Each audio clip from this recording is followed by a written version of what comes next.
Hello everyone, কেমন আছো তোমরা সবাই? আশা করি তোমরা সবাই ভালো আছো, আর আমিও খুবই ভালো আছি। আর দেখতেই পাচ্ছ আমি একটা মন্দিরে এসেছি। তো সেখানে এই দিন ছিল জন্মাষ্টমী। তো জন্মাষ্টমী উপলক্ষে উপোস ছিলাম, প্রথমবার উপোস করলাম।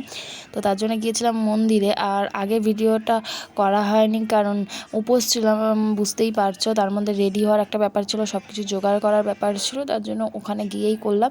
তো যতটুকু ভিডিওটি করেছি ততটুকুই তোমাদের সাথে শেয়ার করছি। তো তোমরা দেখে বলো কেমন হয়েছে। আর এদিকে দেখো আমরা ভেতরে ঢুকে পড়েছি, ভেতরে ঢুকে ওখানে বসেও পড়েছি, যেখানটা পুজো করবো আর কি। সব কিছু রেডি করছিলাম, তো ভাবলাম যে একটু ভিডিও করে নিই, তাই সেটাই তোমাদের সাথে শেয়ার করলাম। আর এখানটা দেখো সব কিছু গুছিয়ে নিয়েছি, মানে যা যা লাগবে সব কিছু গোছানো হয়ে গেছে। আর সাইডে মারগুলোও আছে, শুধু আমারটা দেখালাম। এখানটা সব গুছিয়ে নিয়েছি, ফল রয়েছে, ফুল রয়েছে, আর অনেক কিছু রয়েছে, মোমবাতি, প্রদীপ টদীপ।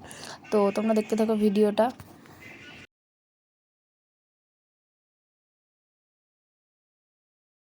দেখতেই পারছো প্রচুর ভিড় হয়েছে, আরও অনেক লোক হয়েছিল। আমরা মানে 3বার করা হয় পুজো, তো আমরা দ্বিতীয়বারের বেলায় বসেছিলাম, তো আরও অনেক লোক ছিল।